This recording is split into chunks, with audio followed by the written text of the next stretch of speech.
Hey everyone, we just want to remind you that this is just a silly podcast. Yeah, like baby games. Yeah, it's meant to be entertainment. It's supposed to be fun. It's supposed to be funny. I mean, it's much fun as you can have bitching, but yeah, go on. I have a ton of fun bitching. Our hate is it's purely hyperbole. There's enough actual hate in the world already. All right. Speak for yourself. I joined the group. We love everyone. We encourage you to do the same. Yeah, okay. Yeah, we'll do that. We'll do that. Heck, you gotta try. And now on with the show. You should be barricaded in your house and kept off of the street, or sterilized, lobotomized, left in a car in heat. Cause the things you say and do tell me your brain cells are with you, and that is why I hate you. Hey everybody, welcome to the pod. I am Matthew, And I am Joaquin. and we're here this week to talk about. Well, we're not going to get into that yet. When am I going to introduce the topic when we usually do that an hour into the show? Thanks for joining. Did I say the pod? I did say the pod, right? I wasn't paying you any Why do attention. people say the pod? I Because can't stand everybody it. likes to abbreviate everything and try to sound cool. And It sounds stupid, though. The pod. Does. The pod. But it's sort of like, everybody makes a fucking, they abbreviate something or they make a nickname for something, no matter how stupid it is, and it's associated with them as part of their brand. But then everybody starts doing it. It's only 2 syllables. Well, that's what I'm saying. People abbreviate everything. That's true. Just like assholes who don't get that they're saying ATM machine. That they're saying the abbreviation. I've heard VIP person too. Jesus Christ. Yeah, there are a lot of times where people tack on the last word in an acronym to the end of the acronym. I wonder what I wonder what the etymology. I always get mixed up. Entomology is insects. Etymology, I believe, is words. I wonder what the etymology, and I could be totally wrong, and I just sound like an idiot. But I only know entomins, so I don't know. Entomins. I wonder what the etymology of the word podcast is. I've never considered where that came from. Like, why pod? I don't know. Well, I know the word broadcast is the second half of the root word. But, yeah, that makes sense. Okay, so that makes sense. But what the fuck is pod? It doesn't matter. I don't know what the pod. I have a feeling, and maybe I'm wrong, but pod was probably an acronym for something else. Ooh, that's a good point. And that got abbreviated, and so it was like whatever pod would be broadcast. You keep talking. I'm gonna Google it. You're gonna look it up. I'm gonna have to get rid of the clacking of the keyboard while I'm talking. It's just a random it's just a random thought. I mean, it's not. Although randomly has nothing to do with necessarily the topic. Oh no, what? This is irritating. This makes me angry. No. Whoa! Before you say it, are you angry because it didn't pop up in your head, so it makes sense, or are you angry because it's actually stupid? Both. Podcast is a portmanteau of iPod and broadcast. Yep. Okay. So that makes me angry because that means whenever I use the word podcast, I'm promoting the Apple brand. Apple. Yeah, which irritates me to no end. All right. I'm going to start a petition. Off of Apple, so new name, no longer going to be called a podcast. So we're going to come up with a new name. We're going to get one of them petition.org things for the White House where you got to get like 50,000 signatures and they have to respond, which is the stupidest thing I've ever heard, by the way. You can get 50,000. Maybe it's 500,000. I don't know.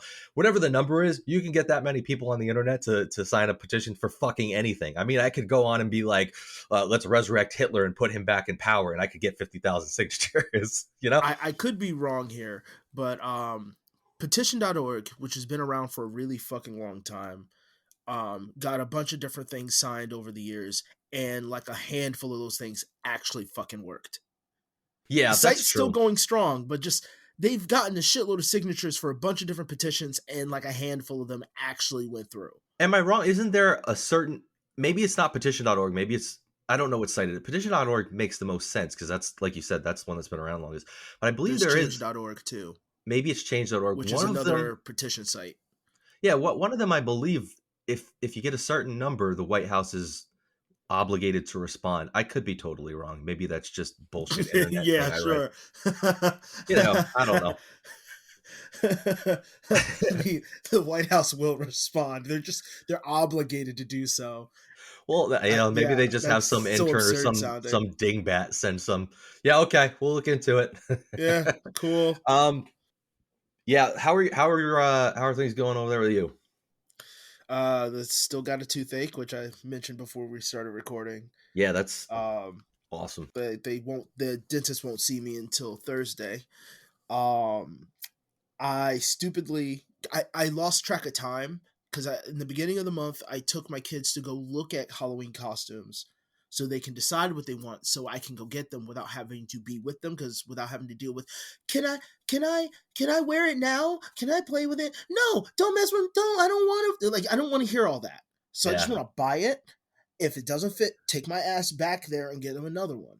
right. But I lost track of time with everything going on. I had a coworker, he, unfortunately was let go, so all his responsibility is now my responsibility. Love the way those things And work.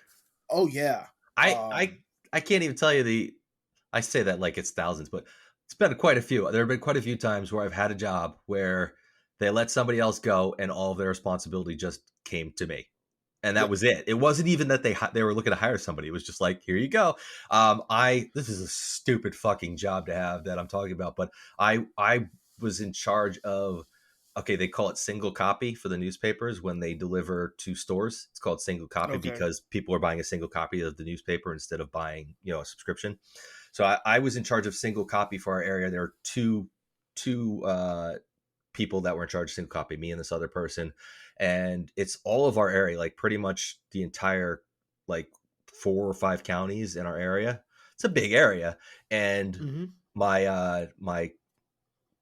I don't know what the word I'm looking for is, but the other person that was in charge for half of the areas quit, and they literally just gave me all the areas, and we're like, yeah, they're all yours now, and just literally double the work. I mean, not even no figurative speaking about it, literally double the work, and it's just like, there you Oh go. jeez. And that was it. And then there was a supervisor too that was in charge of the two of us, and they fired him and then just gave me his responsibilities too on top of it. Again, this is the newspaper industry, so we're talking about when I was working there, it was in its real start of the can't talk today, is really in the start of the Decline. decline of the Yeah. newspaper industry. I mean, that, I guess it started with the The internet, but fall of the it was when it newspaper was really industry. getting bad, like when things were getting really bad. So I guess they were kind of stuck, but yeah, that happens all the time. It's just the way jobs Yeah. work. Uh-huh. And part of it I can understand, but part of it I can't. Like, they were in the midst of firing this guy apparently for 3 weeks. Within that time, they could have hired someone. They could have done At least anything. to come in and start training with you or something, Yeah. Then they let him go in the middle of the day while I was already covering a store for him. So if I was covering a store for him, that means they already knew. Yeah, absolutely. I called him because I was like, "Hey, I need this package. I'm in your store. I need, like, I don't know where it is." He goes, "Oh yeah, I still have that." It's like, "Well, they didn't have you leave." It goes, "No, I'm going to figure something out because I'm supposed to be doing this other store and I can't find it, so I'm going to call." And he calls my boss, and he goes, and sorry, and then I call my boss as well, and I go, "Hey, I can't finish this job." He's like, "Fine, just don't finish the job." I don't finish it. He Everything's going normal. Then my coworker calls me, my former coworker goes, "Dude, they let me go." That sucks. And they've been doing it for 3 weeks. I'm sorry, during the initial conversation he said something that was odd to me. He says, "The store doesn't want me in the store. They just don't want me there. Not me as in me, but him." Yeah, So that's that kind weird. of tipped me off that there was something wrong. Hmm. So then, mind you, this was like the beginning of the week. Actually last week. And over the weekend, I get an email from my boss saying, "Well, unfortunately, he's been let go. So all the stuff, all of his materials, is going to be left in this store, and we're going to have his materials, other materials, shipped to your house. So now my car's full of boxes again. And you'll be traveling from between, from, like, I think they're like 100 miles each way away from each other, back and Jesus forth, Christ, that's a and lot that'll of be your distance. territory right now. But A we're hundred actively trying to miles? 100 miles, and mind you, that's not supposed to be what I'm supposed to be encompassing. And I mean 100 miles out one direction, 100 miles out the other direction. Yeah, that's insane. So granted, I will at least drive in a okay day, like 100 to 140 something miles. Yeah, but if you're talking 100 miles in each direction, figure could take you 2 hours to travel 100 miles in a good Uh day. You're talking huh. 2 hours one way, 2 hours one way. You could be going 4 hours from one side to the other. That's And a that's huge and area. mind you, I'm not trying to over exaggerate it, saying like I'm going from my house 100 miles out. I misspoke when I said that. It's 100 miles essentially in both directions. But what they do is they go, oh well, you have all this work. Well, can you hit this store, and can you hit this store, and can you hit this store? So they're gonna have me travel 100 mile, like an hour and a half out, then travel across to the other store. That'll create the 200 miles, because that's not Yeah, even counting coming home. And I told them right, I need to be done working by 3 o'clock, because right. luckily my kids have aftercare. But if I'm an hour out, if I hit traffic, I need Yeah, those 2 hours to get home. right. Absolutely.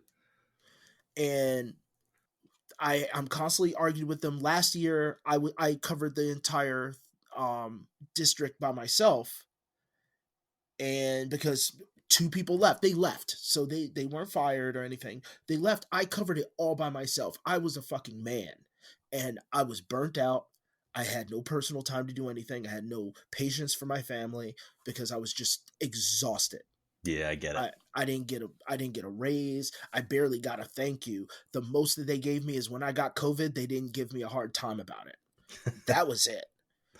And it's happening again around the same time, and it's retail, so this is the Yeah, time this is the that, busy time. Yep. yeah, I'm like, I don't need this, and I'm not gonna do it. I'm Fire me. Have nobody here, but I am not doing it. I can't do it. So I'm stressed about that.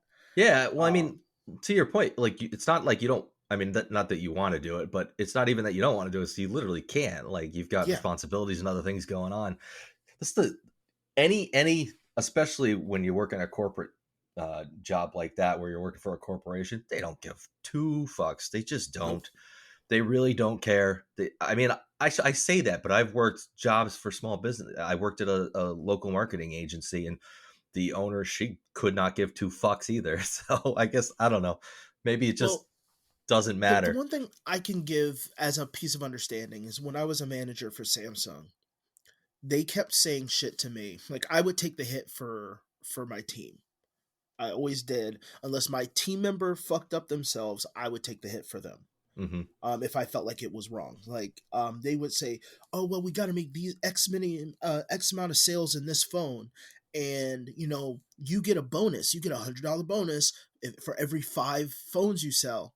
Like, okay, what incentive do I get my employees for them to sell those phones? Because I'm only one person. I can sell phones. I Right. talk to people. That's what I do.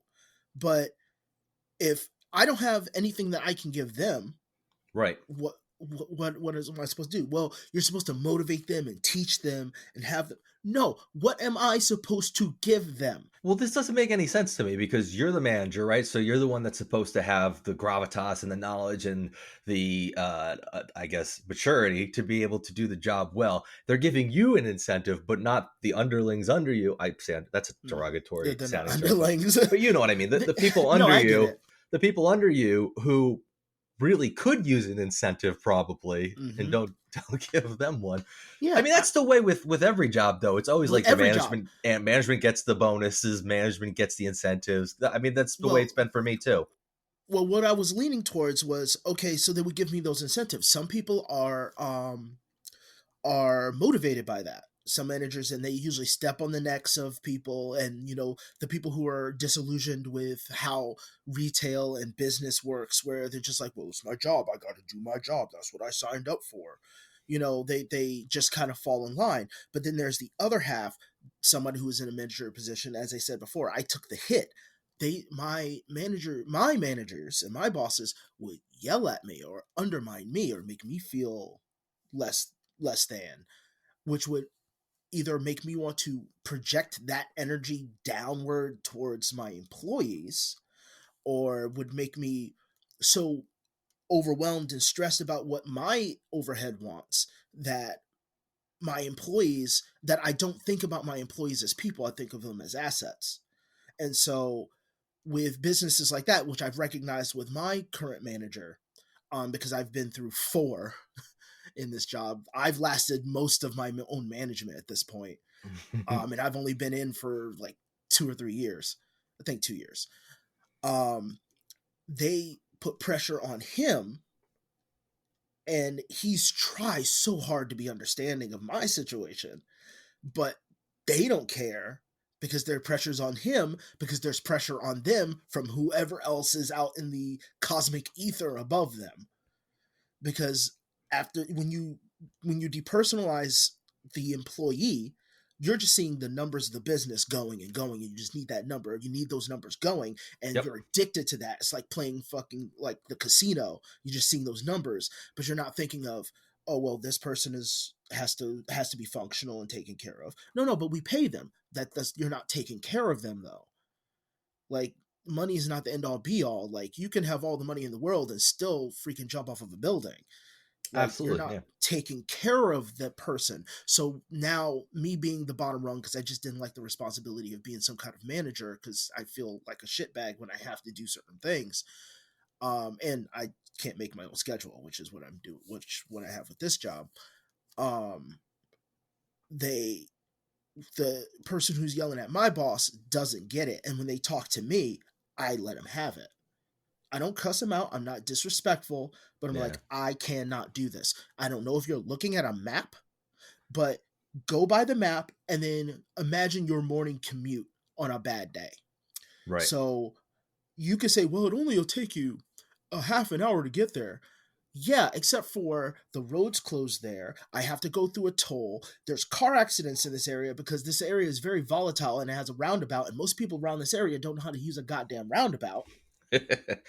And get stuck behind a And bus, and there's a yeah, down power line. Yeah. and even if I can get there in the morning, but when I'm heading home 3 or 4 hours later, I can't get to my kids. And if I can't get to my kids, then I'm going to quit because my kids are my priority. Of course. So Yeah. I'm not sticking with the job. So unless you can get somebody, I cannot do this. Unless you clear out all my other responsibilities and I can make my specific day to go there. Yeah, makes sense. Middle management as a whole is tough because if you're, I shouldn't say that. Middle management as an empathetic person is tough. It's tough. Right? Because like you're just getting shit on by, like you said, the people that are just completely disconnected to the lower level operations that are just looking at the numbers and going, this is where we need to be. But and then you also have to deal with the people that are supposed to get you there that aren't getting paid enough, generally probably don't give a shit when it comes down to it. I mean, when I worked for Musicland, I managed a store, a Suncoast Video, good old Suncoast Video. I managed a Suncoast Video, and Musicland's out of business now, so I guess I could talk as much shit as I want, right? Oh yeah, kill them. They had, their whole thing. It was funny to me. They never really focused on sales in general. It was never like, try to get this person to buy 2 CDs instead of 1 CD. Try to get them to buy this. Once in a while, they'd be like, try to get them to buy some batteries with their whatever. I'd be like, batteries? Like, why? Like, anyway, but they were really focused on 2 things. They had their loyalty program, which every business has. And I don't want to get into the, whether or not a loyalty program is a good thing to push, but they had that, and they had what the fuck were they called? Oh, Entertainment Weekly magazine subscriptions. Oh my god! You remember that? Yeah. So essentially, the process was they'd give the little brochure to the customer. The customer would fill out their information, Yep. and then the customer would get a trial subscription for Entertainment Weekly, and then be billed after. I'm about to say it auto build fills it out. after Yep. whatever it was. I don't know, months, 6 months, whatever it was. Enough time for you to forget. Right. Plenty of time for you to forget. And when they started pushing it, so actually I was a head cashier at the time. So I was in charge of the cashiers, and that was their whole job, was pushing the loyalty program and pushing the Entertainment Weekly. The loyalty program was fine. It was any loyalty program. You spend money, you get credits back in the store. I didn't really have a problem with that, other than how voracious they could be with pushing it to customers. Really just kind of digging in. Like that too. I mean, it got to the point where customers come in and put their shit on the counter and just go, I don't want a card, because they're so used to. I remember, holy shit, I remember having to be like that. Yeah, there's, oh my God. Suncoast was so bad about that. It was the worst. And I mean, when I did do cashiering, and I was a kid. I actually liked being a cashier. I liked doing the cashier because I like talking to people and, just having little conversations with the good people. Obviously, there are people that were dicks, obviously. But the people that would come up and would have their purchases and I'd be, oh, I really like that band, or, oh, that's a really cool, whatever. Just have the nice, like you could have like 100 little interactions in a day with somebody who was nice. Anyway, but the Entertainment Weekly, at first it was, okay, here's what it is, with no real direction. And we'd push it to customers. And of course they'd be like, yeah, no, I don't want that. No, I don't want that. And it got so sneaky, and it wasn't even kind of glossed over. It was direct from corporate. Here's how you sell this thing. You be as sneaky as fuck. You do not tell them that it's going to bill them when the cycle's over. You do not tell them it's anything but a free magazine. Here, fill this out. You get a free magazine. You can see if you like it. If they ask any questions, you dodge them. Are you going to get billed for this? No, you won't get billed for this. No. Just fucking lie. Just straight out lie. And the numbers went through the roof. I mean, we started getting hundreds of them a day. When we started lying blatantly. I did not. I couldn't do it because it was just against my moral compass. But I didn't have a problem. I say that, but I'm not a good guy. I didn't stop the people under me that were selling them from doing it. I just let them do their job.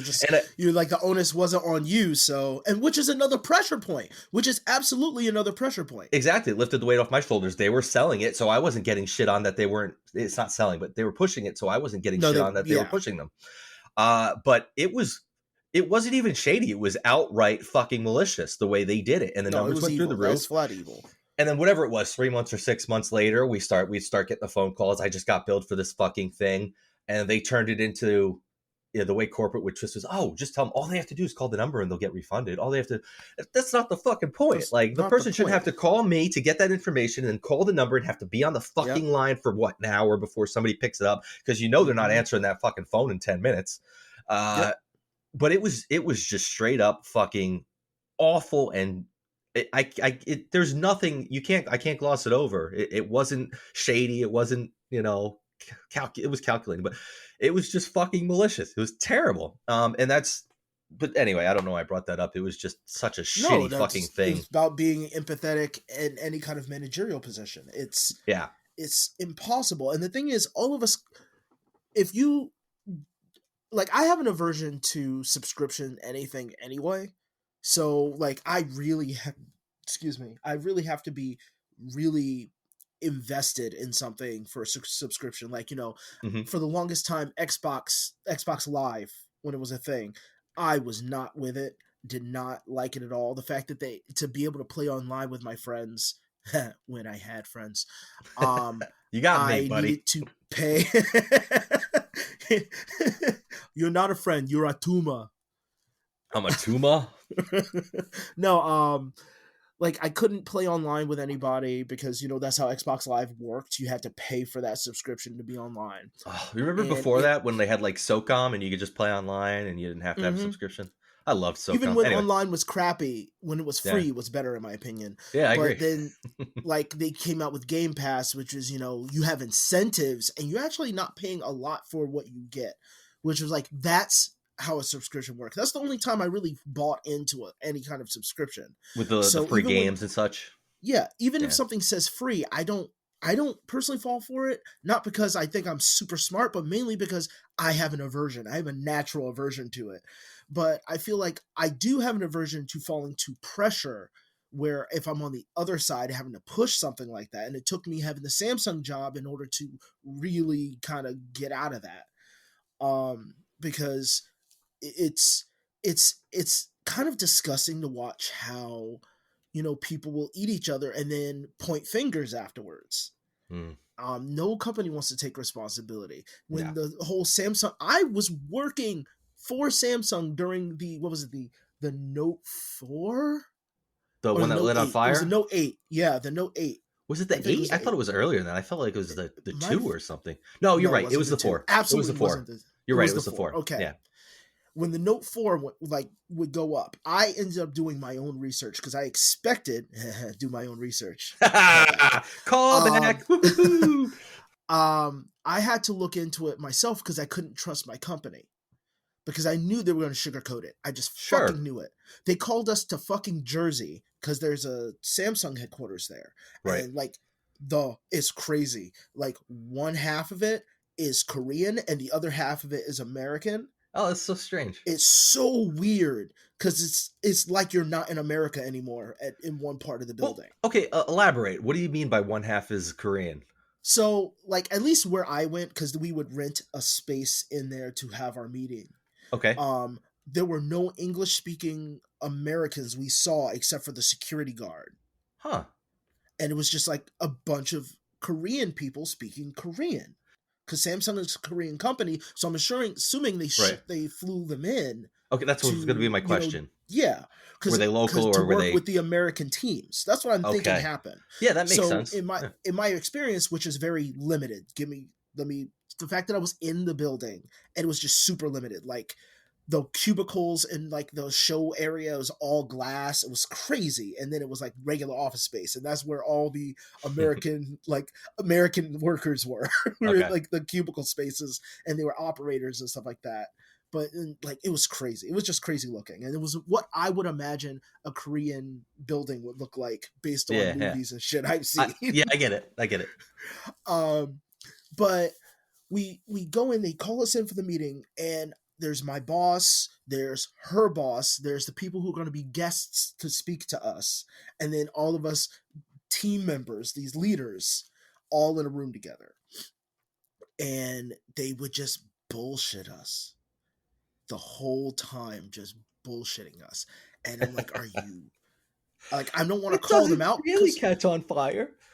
Well, no. They were actually really admitting to it because they couldn't not admit to it. But they wouldn't admit to how it happened.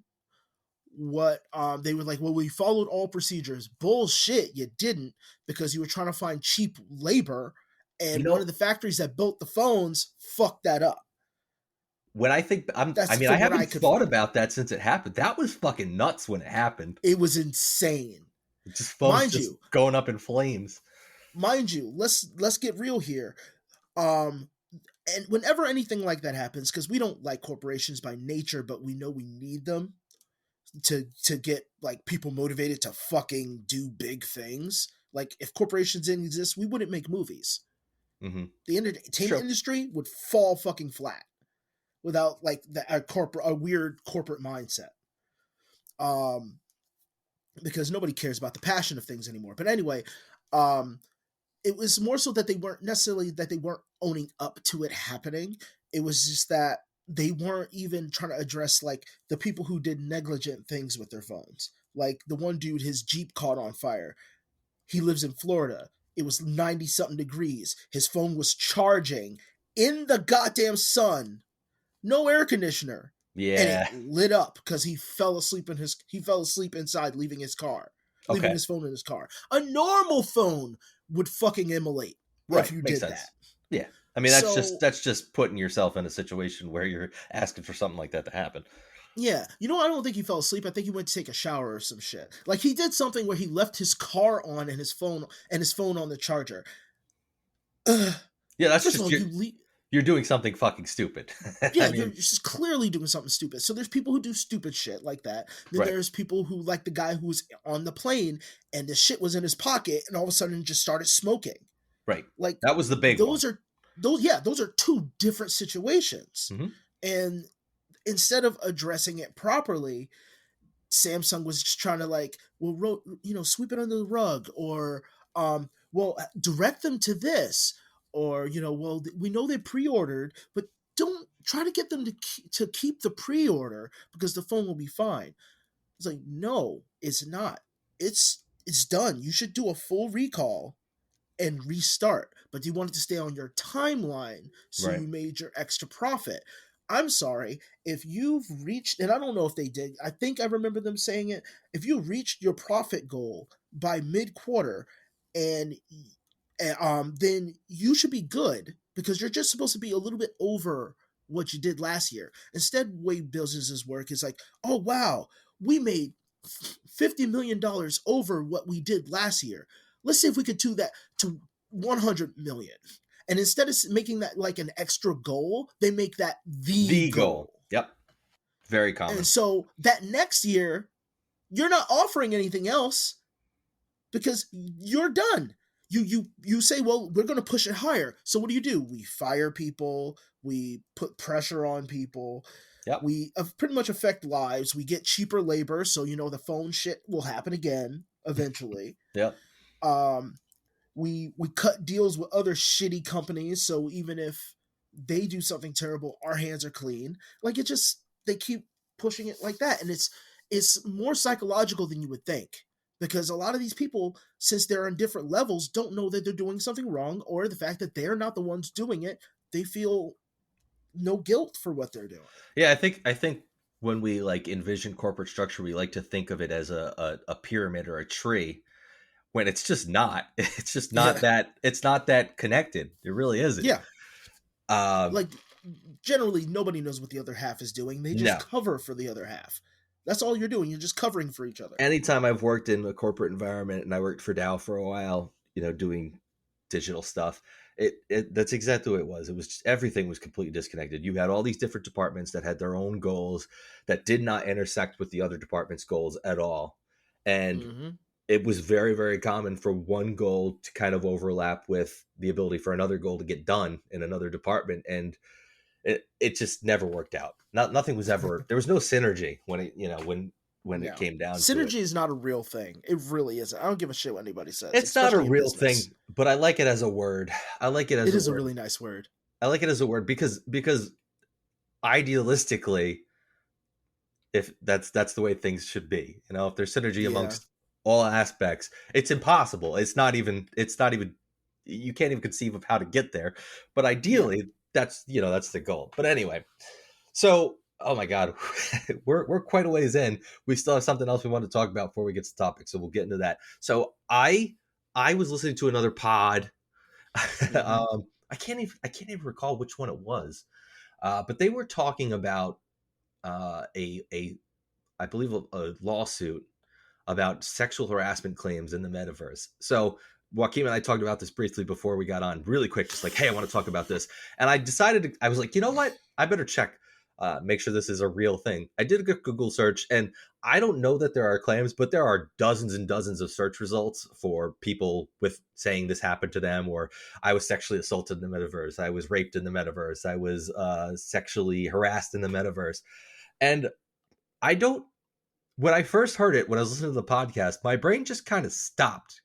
Because I had this weird disconnect where I immediately went to, can something actually be happening if it's happening virtually? Like, I can go in a video game, and I'm not comparing. I don't want to.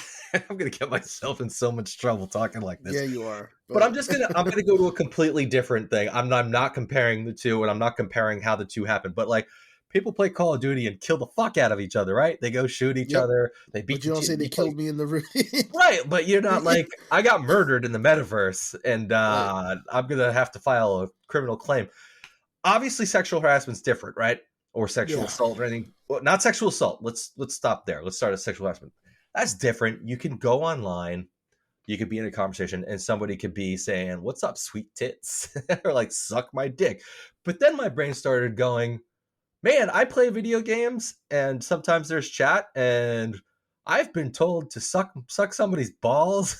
And how many times has a 9-year-old really just told you it's like they're gonna fuck you? That's what I mean. I don't play online games anymore for that reason. I can't get yelled at. When I used to play Call of Duty, the amount of people that'd be like, "I'm gonna fuck you, motherfucker! Oh, I'm gonna rape your ass!" Like, dude.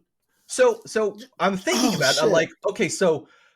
If by that by that token, I have been sexually harassed thousands of times since I started playing video games online. No, you're a YT man. Nobody gives a shit how you feel. Well, I mean, by definition, if it's somebody was threatening me with sexual advances or sexual violence, I guess. So then I started trying to think of it in context of a metaverse. Okay, so let's talk about I don't even know what a metaverse is now, if there really is a definition. I think Facebook started up their The metaverse, definition is right? gonna. I think Facebook fucked up the idea of what a metaverse is. Yeah, I mean, let's Like, for the sake of argument talk about it like Facebook's design, which is just essentially a virtual world, right, where you're yeah, moving an avatar through a virtual world. is the game Which, Second Life? yes, the game Second Life is exactly what it is. Which I don't know. I have trouble with that too because my old man brain goes, why would I go hang out in a bar in a video game or in a virtual world if I just go to a real bar and hang out with people? See, I see the appeal. I do actually see the I appeal. see the appeal, but my old man brain's like, I would do it. As somebody who hates themselves, I absolutely would do something like that. I guess there's also the ability to not only be anonymous, but be someone else, right? I mean, I could be whoever I That's want the to be. appeal. The main appeal is to be your ideal self. Even though, now that I think about it, why is Mark Zuckerberg's ideal self a scarier version of himself? I don't know. But no, it's I absolutely agree. And there is no line at all. And like it's sort of like when I think it was a TikTok trend or something, or maybe a Tumblr trend, when people were just using the word rape for generally anything that they disliked, even if it didn't have sexual connotation. Oh, like I raped my ears, like if they didn't like Yeah, music or something. Yeah. but they would take it in the literal sense, not like, I'm being hyperbolic when saying that. Oh, like I'm Like, like you're literally raping my ears with this terrible sound, yes, but not being exactly. hyperbolic, like being seriously offended by it. Serious about it. There's no line with that. And the thing is, we cycle the same fucking situation over and over and over again until it becomes more about the argument instead of about the point of the argument, which Yeah. the point is there should be a line because it's stupid. If we want to get digital, fine, let's get fucking digital. But also remember that, and I've said it in earlier episodes, it's a fucking toy. Mhm. The internet is a fucking toy.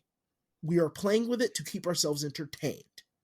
Why, if we can't handle Twitter, why the fuck were we going to try to advance to a fucking metaverse where you're fully a whole different person? This is true. That's very, very true. Yeah, I mean, if you could go on Twitter and post something with some level of anonymity, but still get absolutely annihilated with comments that are vile, hateful, and just absolutely despicable, then you're going to talk about putting yourself in an actual virtual world where you're interacting with other people on a more, I guess not personal level, Semi-personal. I guess semi-personal level. is Yeah. metapersonal. Let's just call it metapersonal. Yeah, that's a good term. A metapersonal level and really opening yourself up to all kinds of shit. One of the things that cracked me up, and I feel terrible because I started laughing, but I think this particular instance they were talking about on this podcast was the person said that, I'm going to laugh. I can't. I can't not laugh. You're going to make me laugh. I can't not laugh. They said that There's so much joy in your face right now. It seems like it's just so stupid. It's so funny to me. They said that their avatar got teabagged by another avatar. Are you fucking serious? I'm not kidding. That was the complaint. And I just thought back. That means every Halo player has been. I just thought back to Halo when kneeling over your fallen opponent to quote unquote teabag them was the biggest thing you could do. I mean, fuck. First of all, what the fuck was your avatar doing laying on the fucking ground then? I don't know. I don't know, but in the context of the Fortnite podcast, players, isn't that a thing? Like, yeah, I'm sure they still do it in Fortnite. Fuck, dude, I play NHL. I love playing NHL online. You can't do it anymore, but in the past you could kneel with your player properly. Now the button makes them just lean over, and people would do it in that. They'd hit you and knock your guy down, and then run up and start kneeling on your head with NHL players, and it was like a thing. I just thought about this absurd thing that you just you presented this to me, and I get it. Isn't the point of and we do this in media, is this a point in virtual worlds to do things that you're not able or allowed to do in real life? Yes. So shouldn't it be based on the rules of the room? It should be based on the rules of the room, but I mean, this it happens outside of that, right? It happens in the real world where people take things out of context and blow things up. The idea that someone, and I don't know, I feel like I'm minimizing somebody's personal feelings, but the idea that you could be an avatar in a virtual world, like a metaverse or something, Yeah. and have another avatar come up and like, it's not like there's a button for teabag, right? It's not like you No. can hit a button and it's like, okay, this is the teabag button, and your guy's gonna take his nuts It's the out. bend the knees button. That's all Yeah, it it's is. it's the crouch button. And then somebody could be playing and have another avatar come over and I guess kneel on their face a couple times, and then be like legitimately personally upset and offended by that. I don't know how you get there. I mean, I suppose if you have Okay. some trauma in your past, maybe And it can you be project triggering. it onto the situation. But And at that I point, don't even count that as triggering. No, fuck that. It is you projecting. There is no fucking way I guess something but like that is so triggering if you play anything like that. You must be somebody who doesn't do shit like that. It must be your first that time. was where I was going to go. Where like I don't I'm see sorry. how. I'm sorry. No, but you're right on point. That's where my mind went. Was okay, if that's something that would be triggering for me, why would I put myself in that situation to begin with? And I'm not trying to blame the person. I'm just logically trying to figure out in my head, why would I put myself in a situation where that would happen? Unless, like you said, how could you not know that the internet is a terrible place? And if you go into a virtual world that's based on the internet, people will do terrible things. It's going to happen. Now, you have to at least understand that people can say terrible things, right? So, and people could say something that could be triggering to you if there's some sort of past trauma that could be triggering. I'm going to use a term that I'm not a fan of, but I love the ideal of saying it like this. Is can we please normalize being okay with people having a certain feeling about it and then going, hey, your feeling is stupid. Like, no, I understand you anymore. feel that way, and I know you're the way you feeling that way. I feel bad that you feel that way, but it's stupid. Well, what you feel is stupid, and I'm not saying like I'm legitimately saying, well, other people do it, that's fine. No, it's I want you to step back and think about how absurd what you are saying is. I'm aware of some of the stupid feelings I have towards certain things. Sure. I'm aware that me getting pissed off at, and this is, gotta find something that I actually get pissed off about that's really stupid. I got it. I got one. I get pissed off when I lose a fucking hockey game when I'm playing online. If I'm playing a versus game online and I spend 30 minutes playing a game and then I lose, I get mad. I'm like, and my anger is just, I just wasted 30 minutes of my time because I didn't get that little dopamine rush at the end when I won. I got a really stupid thing. When somebody says a term, and mind you, I do it, but I get mad when other people do it. When I say a term or a word incorrectly, for some reason I get incensed and I'm just like, no, it's this. Mind you, if it's a video on like YouTube or something, every fucking time the video plays, I'll fucking do it. And I get mad at myself for getting mad at that stupid thing. Now, mind you, this isn't saying like something as big as that matters to something small as that. But what I am saying is, whatever your situation is, understand the way you are projecting it. Because guess what? If I was a victim of somebody, which a little TMI, I am, maybe they had a habit of saying things incorrectly. And so now I correlate my abuse to them saying words incorrectly. Right. Does that make my feelings stupid? No. It makes my reasoning for my feelings stupid because I didn't think about the way I'm projecting that thing out. That is a completely, I'm trying to think of the right word. That is a fantastic and completely self-aware way to look at something like that.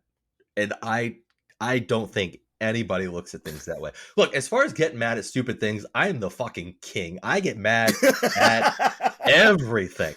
Every little dumb fucking thing gets me mad. I'm the guy that, like, is waiting in traffic and somebody pulls out just a half a second too early. They got plenty of time to pull out. Too late. I mean, they got plenty of time to pull out in front of me, but it's just like a half a second later than they could have, and I'm fucking cursing at motherfucker, pull out in front of me, fucking asshole.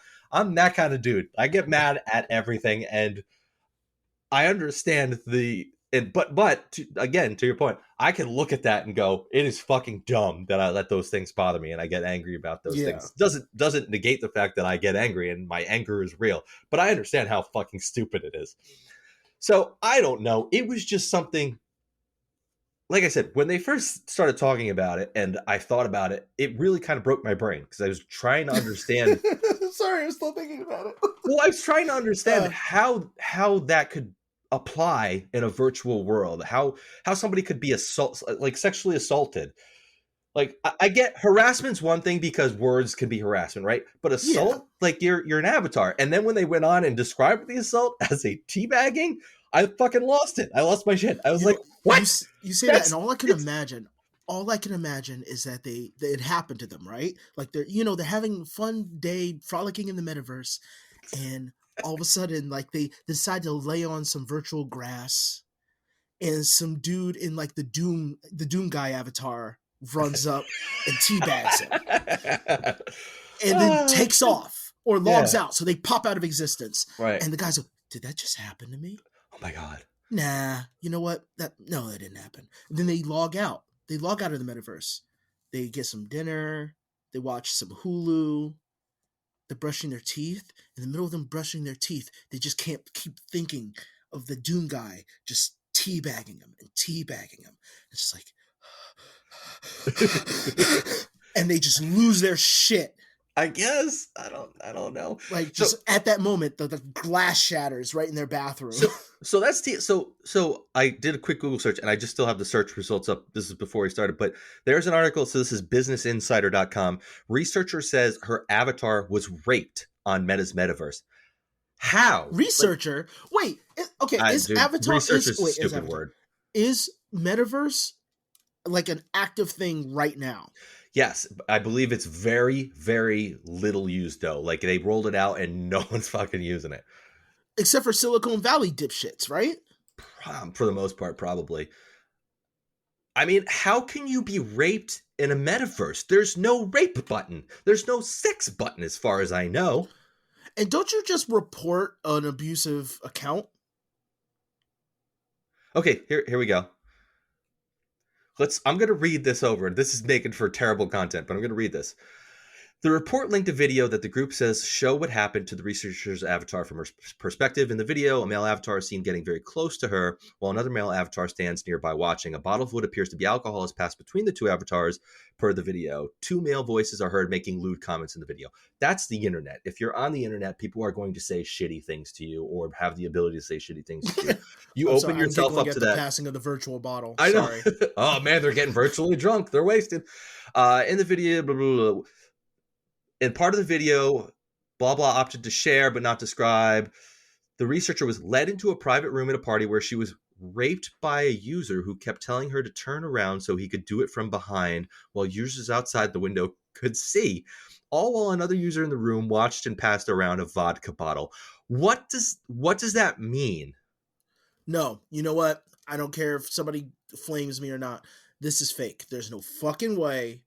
There's no fucking way. You just go, this is weird. I'm going to go to a different room. Well, that's a whole nother part of it too. That like people can put this shit out. 12. They could put this shit out and claim it happened without being completely fictitious, and then it has to be a pick joke. It up. Yeah, it has to be parody. That sounds like a parody. That sounds like an SVU episode. It just makes no sense. But I mean, she noted her controller vibrated when the male avatars touched her, resulting in a physical sensation that was the result of what she was experiencing offline. But can't you just hit the power button? Like, I understand in a real life situation, you could be able to run out the door and you feel paralyzed and can't do it. But we're talking about a video game. We're going to get flamed on for this by some people. This is literally taking internet shit way too seriously. Yeah, I mean that's literally what that is. But that's not uncommon. Like people. Well, again, that's okay. So somebody's going to probably bring up like bullying, internet bullying, virtual bullying. Right. Usually, with virtual bullying, comes with the person who's getting bullied. One of three things. I want to say three is they're addicted to the social media that they are on, so their whole life is that. Sure. They're either not getting something at their home, be it, relationships or anything, so that is their entire life, or they're addicted to it, or they're in school or in a social setting that they can't actually escape those people that are bullying them, Right. because those people are in their school. Therefore, Sure. it's not virtual bullying. It is Yeah. just bullying. So 2 of those cases is literally completely alone, or or you are addicted to it. I know that I go to the YouTube comment section like a fucking pleb all the fucking time. I'm aware of how stupid I am. Yeah. I got into a argument with somebody and I was pissed off for a week. Just pissed off at this person just because of how stupid the argument was. 2, that they were just not listening to what I was saying. But then I was like, why am I taking this so goddamn serious? Like, I know this is dumb. I'm aware this is dumb. Well, I mean, I've talked about how often I do that with Facebook comments and stuff. Speaking of, I got to go vote for the library. Oh shit, so do I. But you know what? Okay, so but in all 3 of your points, I can understand the feeling. Like if social media, if being online is your whole life, there's probably some mental aspect there, that's some sort of mental health aspect there that's causing the issue. But the other thing I think that's really important is in most of those cases the bullying is pathological, right? It's all the time. We're talking about somebody being in a virtual metaverse virtual party. Where it just kind of one thing happens. It's not like it's constant. I don't know. It's just no. Again, I keep imagining the shitty looking Zuckerberg model, just all of them kind of looking like varying versions of that. So essentially, they look like an Adult Swim cartoon, and just SVU episodes happening. Yeah. Like, did you not you didn't turn off your laptop? You didn't report? People are in virtual chat rooms all the fucking time. And I'm not talking about like just a chat room. I'm talking about with a headset on. Oh, yeah. VR. Like Discord or something.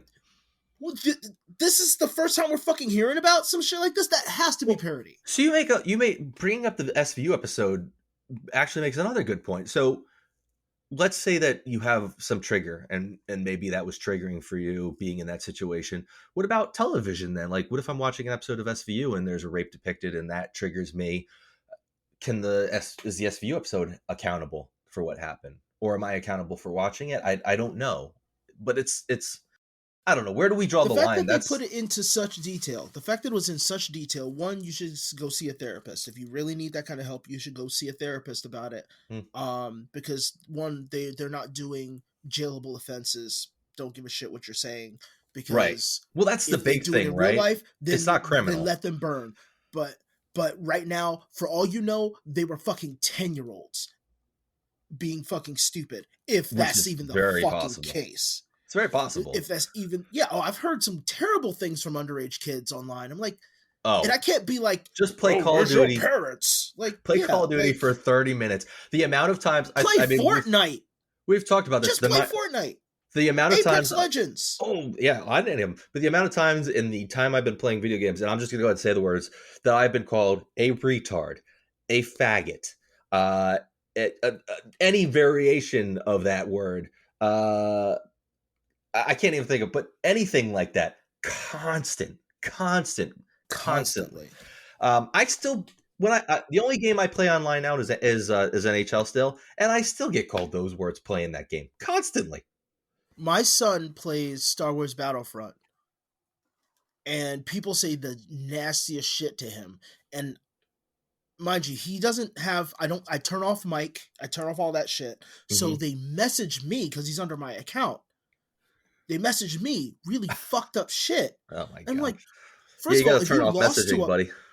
If you lost to a 5-year-old, I feel bad for you because you're still playing a dead game. Yeah. But 2, you really went out of your way to go into messages to talk shit to somebody just because they didn't play the way you want them to play. Get the fuck over it. So again, that's another case of taking that shit too seriously. I don't let him see. I mean, it's not like he can really read it, but I don't even let him know that I'm a little annoyed, not by them saying nasty shit, but by them taking the effort to do so, putting forth the effort to do so. Yes, like taking the time to send you a message after the fact too. Yeah, like it's just Yeah. Well, you know what? I didn't even bring my handle online is Bleak Neon Black, so I have black in my gamer tag. The amount of times I've played NHL and I've been called the N word. I won't say that one. I've been I've been called the N word because they see black in my gamer tag, and I have to be like, "I'm white, you racist piece of shit." And they yeah. go, They just "Whatever, find the N first word, insult they can. whatever, N word." They just keep saying it. I mean, I am playing the whitest sport in the world online, but You're right.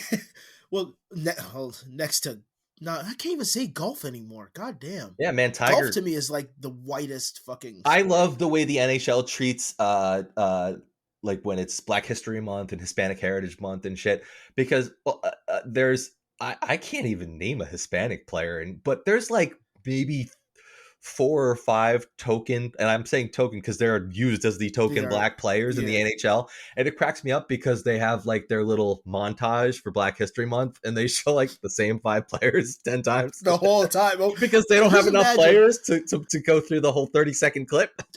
Just imagine being an editor, having to edit that fucking video for I the know. NHL. Like, all right, we need a 30-second Black History Month clip. They're like, We only have 10. we only have 5 players, and I can only get about 10 seconds without showing each of them 3 times. Like, just fucking throw them three Just, times, show them three just, times, and they and can't even just they play can't even an go audio back. from Martin Luther King. Just I mean, it's great. I'm really glad that the NHL does that, and they have. yeah, I no, it's forget. effort. There's an alliance. There's an alliance. I forget the name, but there's an organization for getting black players into hockey that the league actually bolsters and talks about a lot. And there's a few players that are really big proponents of it. Look, don't block the barrier to entry, but you don't need a special thing like a special thing for that. If they want to play, they want to play. Like Well, I think the problem is that they're like with, and I hate to say it, but I think with the audience, there's a barrier to entry, right? oh yeah, you know what? You know what? I didn't Not even for the factor that in. players, You are but absolutely right. yeah, I mean, you can go online and read reports of NHL players getting called all kinds of horrible things by people in the crowd, Because actually even by teammates, you which know is what? terrible. I remember hearing some shit with like NASCAR. Or was it Indy that there was some crazy shit Oh, I about forgot that about too. NASCAR. If you consider NASCAR a sport, that's the whitest sport in the I world. do. I do consider it Okay, a so that's the sport. whitest sport in No, the world. I think it's the most redneck sport, but everybody loves fast cars. Like everybody. Not everybody likes I hockey. hate NASCAR so much. It's just NASCAR cars. is okay. Like So I Cartman dated a described it girl. best. They go real fast and turn to the left sometimes. That's literally all they do. I I dated a girl who was totally into NASCAR and I didn't get it then. And now I have a father-in-law who is really into NASCAR, but he likes building cars. I usually, you know, people who like piloting cars tend to like NASCAR. Um, Yeah, but that makes he sense like though. there's a lot that he explained to me that I started understanding. And I was like, okay, so I'm not really interested in the driving aspect. Like, I'll walk out in the middle of a fucking race, but I always like watching the pit crew Right. and Yeah, I when agree they with you. have the internal cams, because watching those motherfuckers really like control that shit It's is nuts. dope. Yeah, it's really But fucking cool. people are like, I'm just here for the crashes. How about you see how many times they stop a crash from happening or they Yeah, mitigate a crash? Is no, it's true. insane. Yeah, I don't know what happened to my dad. My dad used to not be like this, and then well, I know what happened. He moved south, and he turned into a NASCAR loving, Trump supporting, Oh redneck yeah, he supreme. went full Kanye. Yeah. Oh man, we don't have time to get into that this episode, do we? I don't even I know don't where to care at start this with point. that. Yeah, I don't. Yeah, you know what? I don't It's think it's even publicity worth thing. talking No, about Kanye. it's full publicity. That's all I have to say is it's a publicity thing. That's it. Because him and Candace Owens are the biggest grifters I've ever fucking seen. They're taking advantage of everybody. Yeah, I've defended Kanye to the point where I said it. Look, he lost his shit when he killed his mom, and I don't mean it was accidental. It wasn't like he fucking did it himself, hmm but he paid for the surgery that killed her. I think he blames himself. He snapped after that once he joined the Kardashians, because yes, he became a Kardashian. He joined the cabal, lost his shit even more, and then became his own character instead of, you know, playing the character. He became what his character was. That's it for Kanye. I don't really give a shit what he says because I stopped listening to him when he was just like, yeah, I'm a genius. I'm a genius. And then playing some weird shit saying poopity scoop. I was done back then. But everybody still fucking loved him then. Yeah. Candace Owens, fuck her too. She's a piece of shit. She sells snake oil and everybody just eats that shit up. Although there is an online thing that does make me really mad, and I got to get into it before we get into our topic, and then I'll be done. Okay. The shit with you were familiar with pink sauce, right? It's this thing that refresh my memory. It got big on TikTok for a little while. It's just explain bright it. pink sauce. It's bright pink sauce. I guess it tastes like ranch. I don't know. Yep. Nope. No idea what you're talking about. I guess it's because I'm not on TikTok. Well, good. I wasn't on TikTok when I first heard about it. But I don't need the Chinese knowing about my my goings on. Or is it Chinese? No, you know what? You're right. TikTok is Chinese. Everybody talks about TikTok as Chinese spyware. Yeah, it is. Which you laugh, but I don't put anything probably important, is. So I don't put anything out important. No important information about me. So yeah, I mean, none of my information is important. I was just gonna say, I'd argue that nothing about me is important. Yeah. This lady, I guess she goes by like Chef P or some bullshit. Pretty much, she's like once it got popular, she went in on it. She dyes her hair pink, say I'm a small business owner, and she was shipping the shit out. Okay. Now, fine, small business, you want to start your own thing, you want to put dye in fucking sauce and say it's your own shit, fine.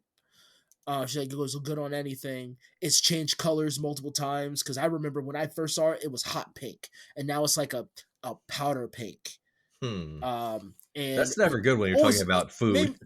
It made me think of like Pepto-Bismol. That's what I think of when I think of a pink liquid like that, a thick pink liquid. At least produced and manufactured food should be consistent. Right?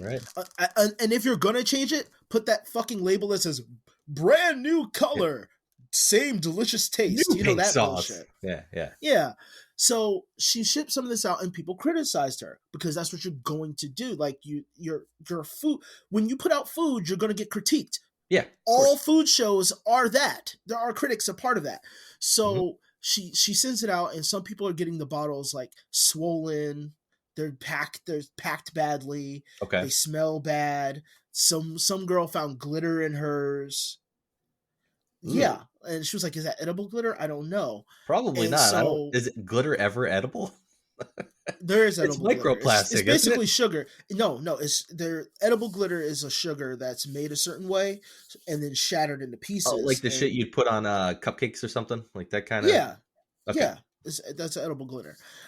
So, and she would double down, and she would be on TikTok saying stupid shit like, "I'm a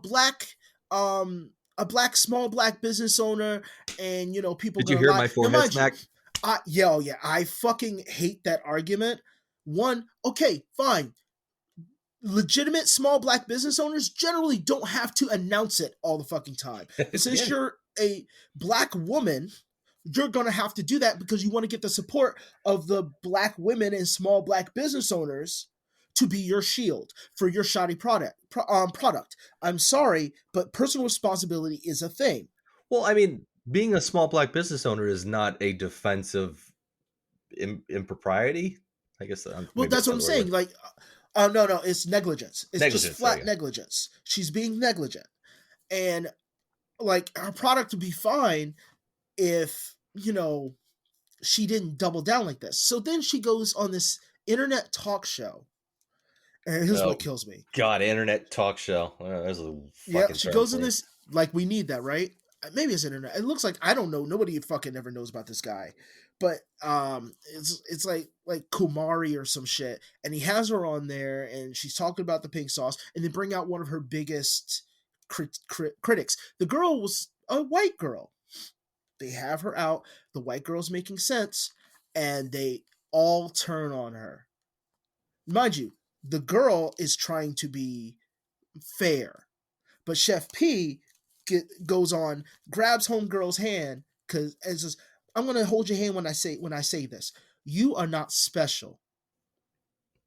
What does that have to do? What does that have to do? Now, mind you, she clarified herself later, and I'm giving her credit saying this, even though I know what she fucking meant. She said, "You're not special as in someone who's trying to hurt me." Bitch, no one's trying to hurt you. They're trying to keep you from hurting other people. Because when you deal with things that are ingested, Especially, you have a shitload of checks and balances you have to fucking go by. That is like food 101. Yeah. That's why we have an FDA.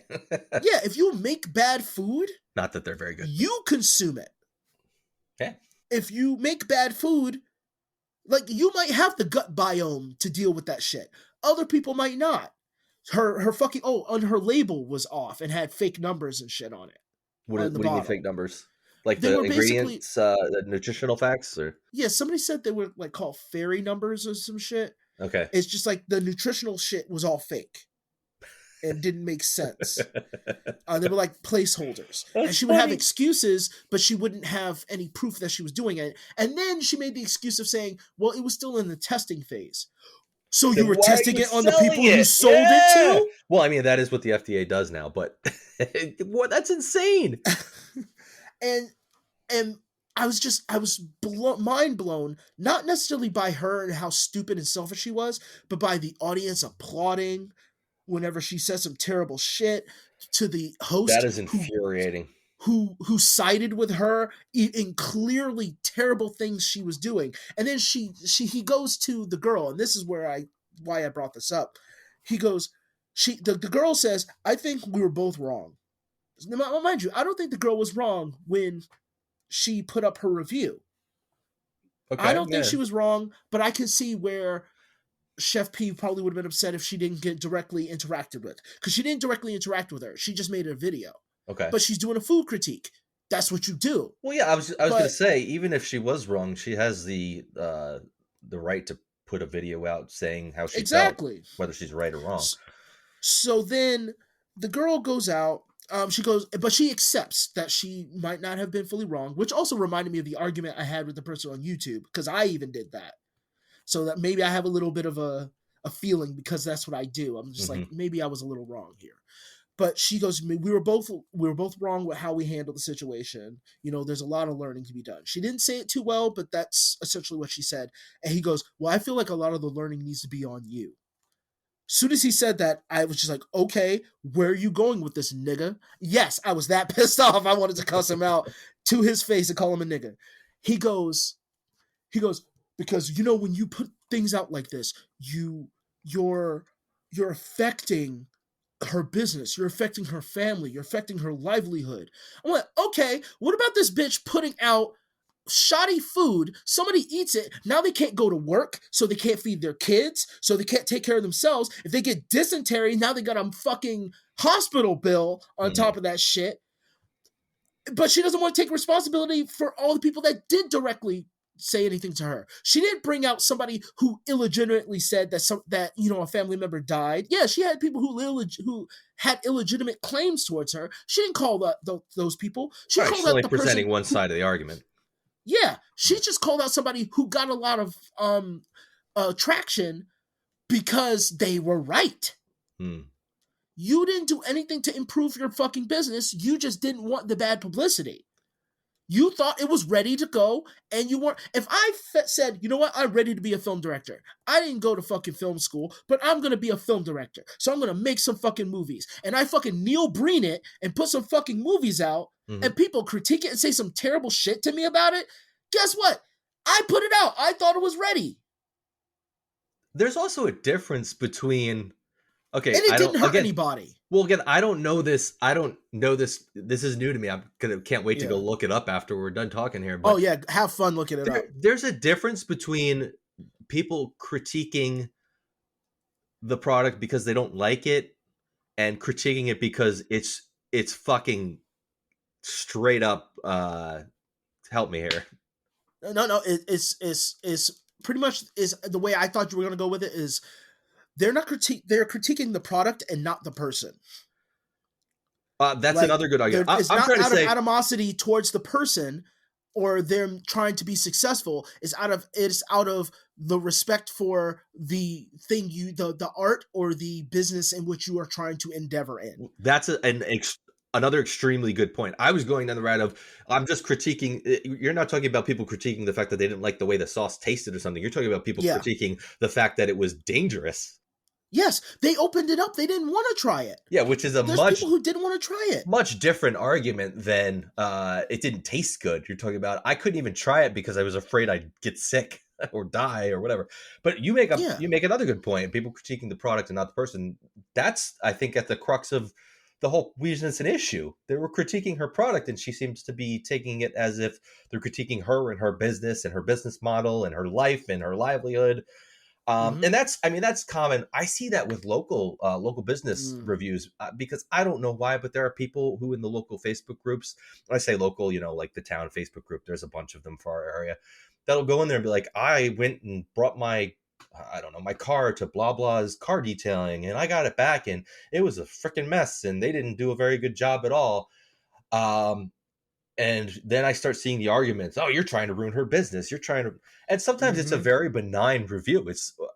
I think there's a difference between leaving a review and taking it to the Facebook group and trying to out the person. So maybe that's not a good example, but people that take reviews very personally, it's part of the internet. And I deal with businesses and digital marketing stuff all the time. And I try to explain them all the time that you're going to get negative reviews. People are far more likely to go leave a shitty review than they are a good one. Just because it's when I leave a shitty, it's when easier. They go, well, it's easier. And when they leave a shitty review, it helps them feel better about their shitty experience. They feel like they were able to do something and get back at you and get a little bit of the leverage back. Whereas a good review, it's just the goodness in your heart. I really like this. I'm going to go leave a positive review. Like you have to put forth extra to actually it's do an extra something effort. positive. Yeah, where you're actually unloading something negative. Exactly. You're getting it off your chest and you're feeling a little bit of relief now that you've been able to go and leave a negative review online. Yeah, that's a very great way to put it. That is an amazing way to put it. And that's the way it is with anything. So when I look online, I never take, if there's an overwhelming amount of negative reviews, not overwhelming. I mean, if they're all negative, but if there's a lot of negative reviews, I never take them too much to heart because that's what it is. It's just people that had a bad experience and are just looking to unload.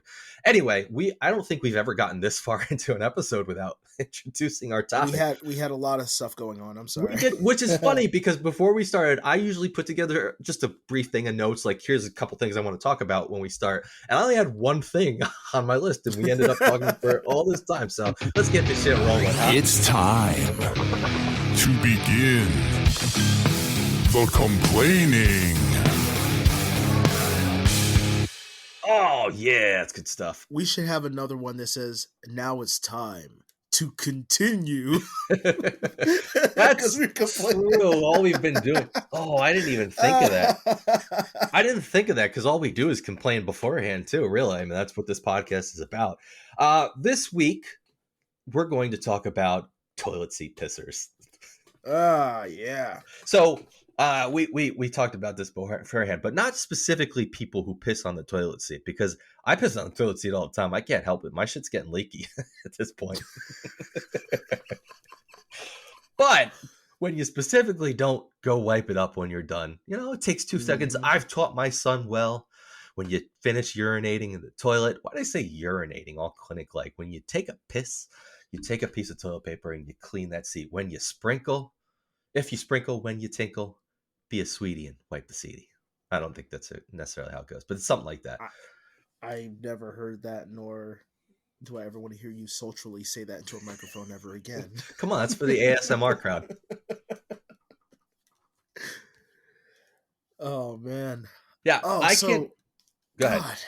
No, I was going to say, just before we continue, have you ever had to take a piss, and it's because since we're getting older, and it just shock you because it doesn't go in the direction you thought it was going to go? Oh, that happens all the time. What the hell causes that? Have you ever had gone to take a piss and it goes in 2 directions?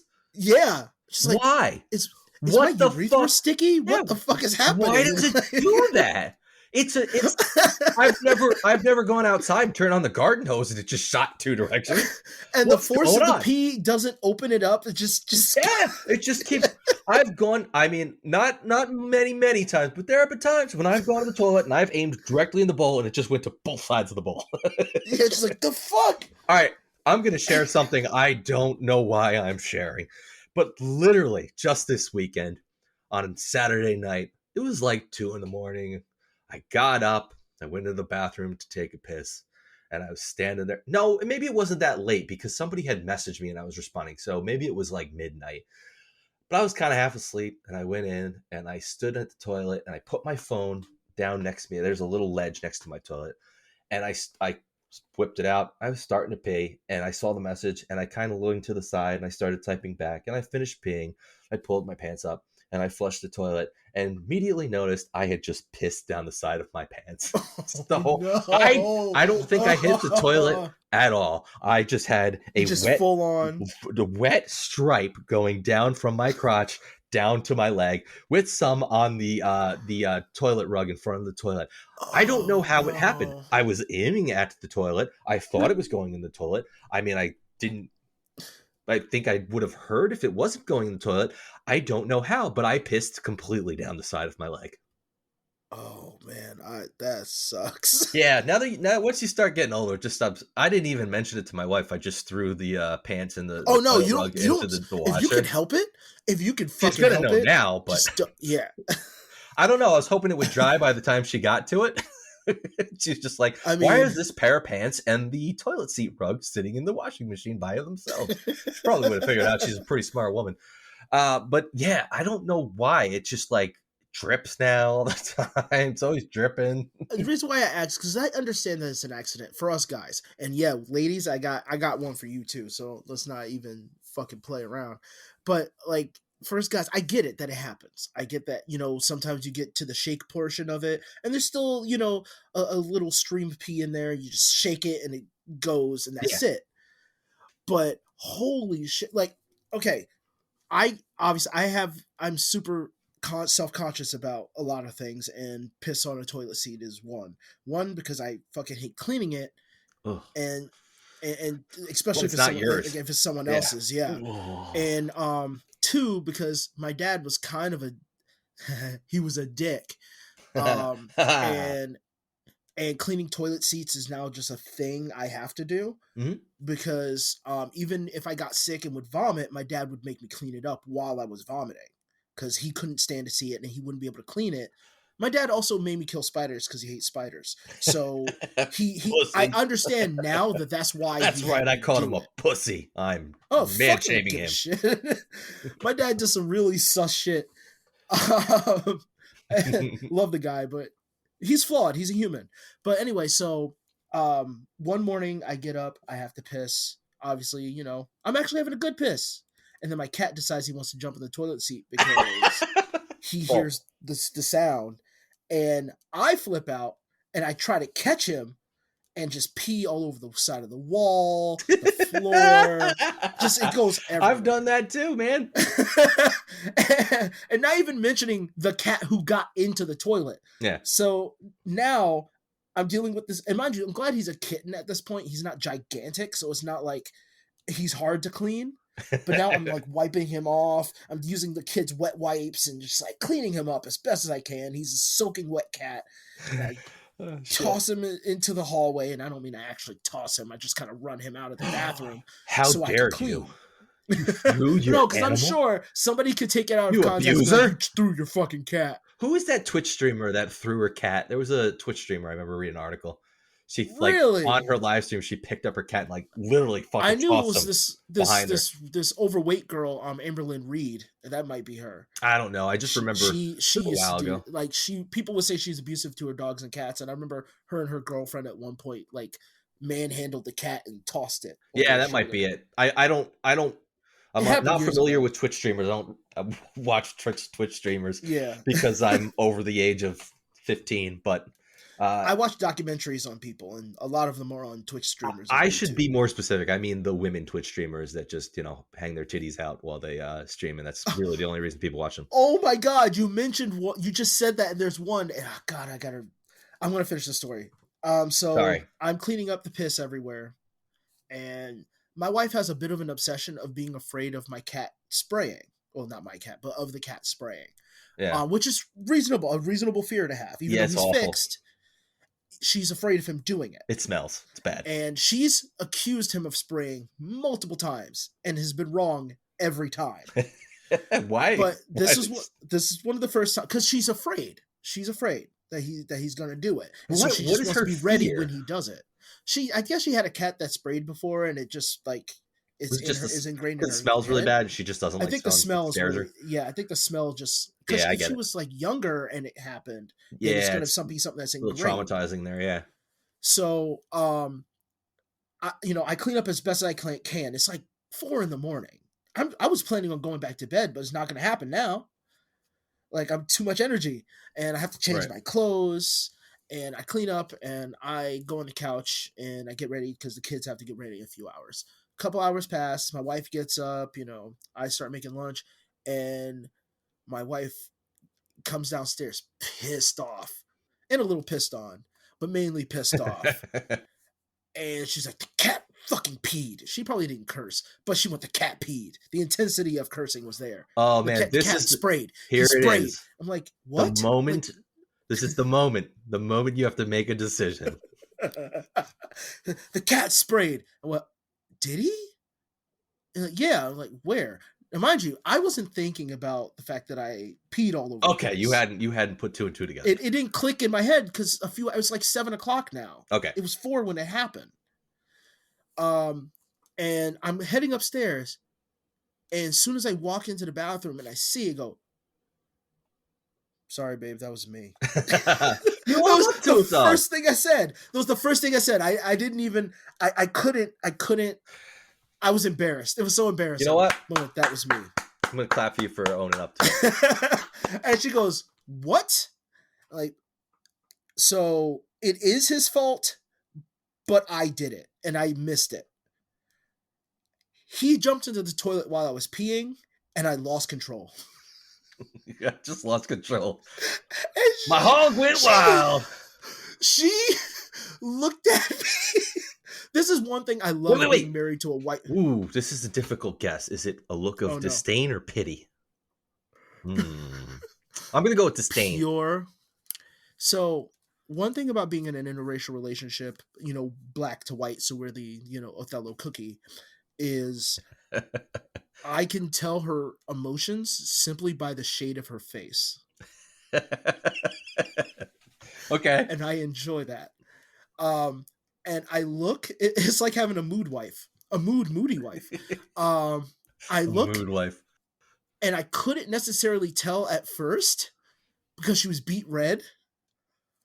But then I looked at her eyes and they were tearing. She thought this shit was hilarious. Oh, good. That I peed all over the place. And she was annoyed. She was annoyed. Oh yeah, she was annoyed that I peed. But she was annoyed that I failed to clean it, and she was mad that she stepped in it. Oh, she stepped in it too? That's why she was mad. Oh, I'd be mad too, man. Jesus. I'm just happy she didn't get her hands on the cat before she got to me. I was just like on the bathroom cleaning it up because she was going to stick his nose in it. I think that's what she was going to do. Does that work with a cat? I don't know if it works with a dog. Cats are pretty smart. No, cats are pretty smart, and cats are also sensitive to smells. But that's putting their nose in it thing for a cat, I think would make them more vindictive. Yeah, cats are vindictive by nature. Where dogs just like, oh, well, I mean, I don't want my nose in it, but I'll just try not to. Is that my pee? It smells like my pee. Maybe I should drink it to make sure. I'm just dogs. Yeah, dogs are dumb. I love dogs, but they're dumb. Oh man, one time when my son was really little, he shit on the floor because he wasn't wearing pants, and the dog ate it. Oh, it was so good. Like next to each other, like it like dropped out, and the dog was sitting there and just immediately ate it. This will be the second time on the show you made me gag. I was glad I didn't have to clean it up. There's no cleanup for me. I kind of patted the dog in the head and was like, thanks, buddy. I am begging you to stop. All right, I'm sorry. All right, let's go back to toilet seat piss. No, but wait. No, I'm cleaning up my own piss. That's what I'm saying. I'm cleaning up my own piss. And so I have to do it. In the Army, these motherfuckers. Really? Because you have to clean the barracks in basic training and in AIT. Sure. You have to do the maintenance in the morning. You do PT, you get dressed, you eat, you do cleaning. Okay, makes sense. Or you clean and eat. I think you did the cleaning first, though. And how the fuck do you piss? I can almost understanding piss getting under the seat, like under the lid, and not noticing it. But the amount of pee, like if you piss on the seat and wipe it up, but you don't lift the seat to make sure none of it How fell does it get underneath. on the bottom though? You're pissing No, down I'm with the sorry, lid. not the top lid because there's no top lid. The seat, Oh, okay. and then you lift the seat part, and there's just like the porcelain bowl and the Okay, the bowl part. because You don't mean there's the no underside. actual seats in like a barracks Right. bathroom. It's like a public restroom. Right. Yeah, I'm talking about under that part. Okay. Sometimes people will pee, hit the thing, and then it'll run underneath there, and that's how you get it. Like it looks all orange and yellow. Will they not like, lift the seat when they pee? They don't lift. They don't lift the seat when they pee. I guess I get that. I get the understanding people don't want to touch it. Yeah. Yeah, you don't want to touch it. Fine, but if you're gonna wipe your pee off, make sure that you at least you wipe the rim. Because if somebody sits down on that motherfucker, some of the skin fits right under, and the tip of their ass just might get a little pee on. Oh, it's gonna. I mean, if you got a bulbous ass like I do, it's gonna squeeze its way in there. It's gonna get some piss on it. You just don't need it. You feel bad enough that you have to take a shit in a public bathroom. Oh, dude, I did not take a public shit in a bathroom until I was like 25. You know what? That's not totally true. There was probably one or two instances where it was an emergency. And I couldn't help it. When I went to the Ashokan. Did you go to the Ashokan with school? Oh my God, the Ashokan. So the Ashokan is a public reservoir near us, and there's a little camp there. And it was a very popular trip when we were in elementary school area, where you'd go for, I don't know about you, but I went for 5 days. You spent Monday through Friday there, and you spent it overnight. I think we did the same thing. Yeah, I think I took a couple people that only went for the day. We went. My sister went for 4 days. Right. So I went Monday through Friday. I did not shit the entire time I was there. And I think that's what started my constipation. As hell when you get back. Yeah, but I think that's what started it because I'm always constipated now. I think I just did that for myself. Me and my bowels have an agreement, right? My bowels and I know when I am not home, I do not poop. Okay? It's just the way it goes. My bowels go, okay, motherfucker. We're not going to give you a hard time. We're going to give you a couple reminders here and there. We'll rumble a little bit, let you know what's going on so you're not just dawdling. But they know, okay, we're not going to give you too much of a hard time. And then when I get about, I don't know, 30 seconds away from the house, they light up. And they're like, all right, bitch, it's on. You run into that house and you evacuate us before we do it in your pants. That's just the way we came to an agreement. We will do it for you, motherfucker. Yeah, we came to an agreement a while ago, and that's just the way it works now. But yeah, I get it. I get not wanting to poop. I don't know what it is. I don't know why it started. I think when I was in first grade, maybe somebody opened the door when I was in the bathroom and walked in on me in a public restroom, like opened the stall door. And I don't know if it just stems from that, and that was my immediate first situation where I was in a public bathroom, and that was what happened. And it was just like, I don't like this now. But it took a long time for me to be able to poop in a public restroom again, unless I really, really had to. But then I started, once you start doing stuff, like if I'm going to go down to the city for a Rangers game and I'm in MSG and I have to shit, like I can't not, I can't hold it all. I guess I could, but. It took my deployment to the Philippines for me to start taking a shit in like public spaces purposefully. Like, I would even, mind you, I was in the Army for 2 years before I got deployed. And so it's one, I got lucky and I could just hold it for a few days, which was terrible. And now that you mentioned being I was impacted as a kid. And I think it was around the time I went to Ashokan because I probably didn't go then either. Yeah, that's rough. But it took me being an adult to do that. And mind you, it obviously the worst possible time. I was like in a village with the SF team, and I couldn't sleep because it was raining and all the insects ended up coming underneath the hut and just like eating us alive. And I was really bad at sleeping outside. Even to this day, I'm just bad at sleeping outside. And I had to go to the bathroom. And so when you go in, there's a giant water barrel to like wash your hands and your behind, leaves to wipe your butt with. Wait a minute. Giant banana leaves. A water barrel to wash your hands and your behind? Yeah, like you take water out and you wipe your behind. You like clean your behind and then use the banana leaves. Oh, I'm picturing people sticking their hands into this barrel and then just kind of jumping up on it, sticking their hands in there too. No. There's an etiquette at least to what they were doing in this villagey area, And the water barrel has a secondary purpose. It's for people who can't crouch, like who Okay. can't poop squat. Right. So I wasn't one because I don't do that. I had to hold my pants in front of me and hold on to the barrel. Just sit And it next to took it, though? something as extreme. No, it's in front of you. Okay. And I'm like holding on to the barrel. Wait, what are There's you a hole shitting behind on? me. Oh, okay, the hole in the ground. Okay. I'm shitting into a hole in the ground, my Okay. friend. Yeah, but I'm trying And to you use the understand the water barrel logistics. to also flush. Like there's also like a pot that you pull the water out and you What are you like, flushing? It's pour a water down the hole. hole. And it goes down the hill. Like it's a huge fucking thing. Man, my Like, brain is blown right now with the having to ingenuity shit is like this. insane.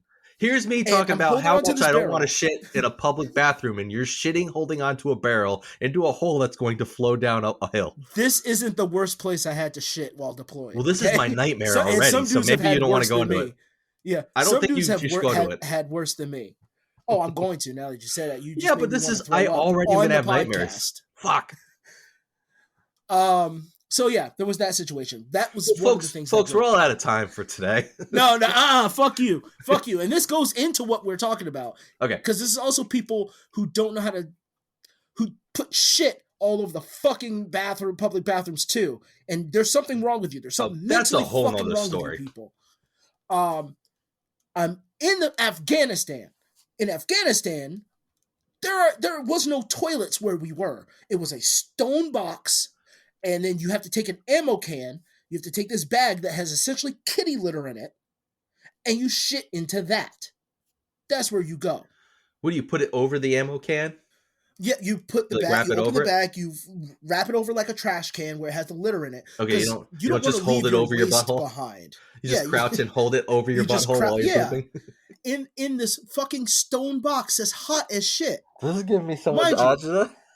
So they built a bullshit ass, I mean, it was what they had, but this bullshit ass stall area, this bathroom, is all wood. It's a wood paint. There's wood plank dividers, wood plank across, wood with the wood hole shaved, like cut out for you to sit on. And it's open on the bottom and open at the top. And you take the ammo can, you slide the ammo can underneath the hole, and you do what you need to do. Now, what do they do with the ammo can after? You take the bag out, you fold the bag. Okay, it's reusable ammo can. Okay. Yeah, the ammo can is reusable. But some motherfuckers, I guess, are just so fucking dense that they don't understand. Just because there's a hole in a plank of wood, there's nothing catching the shit. It's just an open cubby for you to put the ammo can in.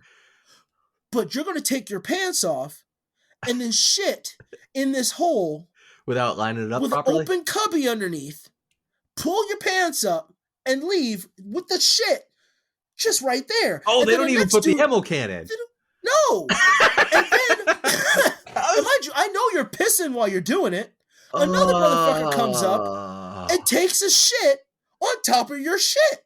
It's not going anywhere, and it's not like it's hidden. As soon as you can see it. Looking down. It's a big open cubby. So you as the ammo can user now has to look in there to put the ammo can in, and there's a pile of shit there. A shit pile bigger than the ammo can.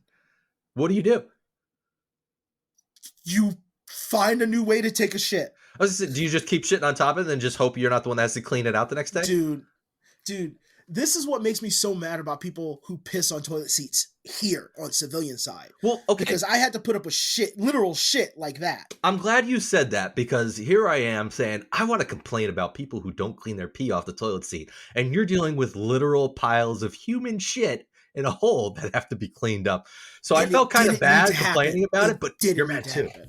No, of course it didn't need to happen, but neither does piss on the toilet seat after a guy's done going. Exactly. It takes 13 seconds to grab a piece of toilet paper, not even 2 seconds, wipe it up, and put it in the toilet bowl. And motherfucker, if there is no toilet paper in the stall, anything short of somebody running into that stall behind you, you go over to the paper towels. Yeah, right. You pull one off, you go back into that fucking stall. You could take a toilet seat cover if you need to. Just do something. You know what's even worse? We're talking about public toilets, which are a whole nother story, because then you're dealing with the outside world, which is just full of dirty, disgusting people that don't care. But I've had people do it in my house, or I've gone into somebody's house where somebody had done it.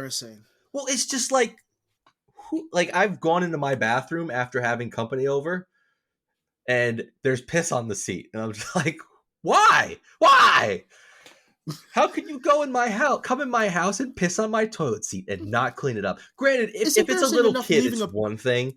Like, yeah, no, I'm that's not just a so little you know, kid. You understand that. This isn't me slyly talking about you coming over and there being piss on my toilet seat after you left. No, I'm sure about you there guys. Isn't piss on. No, I am 100% sure there isn't piss on your toilet seat when I use the bathroom. I'm making it clear for I don't know users. about my kids.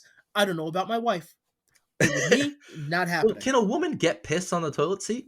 Yes, they can. How? Yes, they fucking can. Explain this to me. One, have you never heard your wife piss? Have you ever been in the other room and heard your wife piss? Yeah. You hear how fast that motherfucker comes out? It is fast, yeah.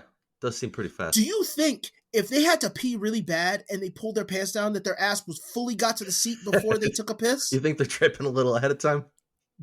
I'm quite fucking sure they are. I know, I like to My daughter did it. My daughter did it before. Everybody fucking does it. It did take me a while to get my son to really be diligent about wiping the seat, and once in a while I'd go in there. You know what the biggest problem was?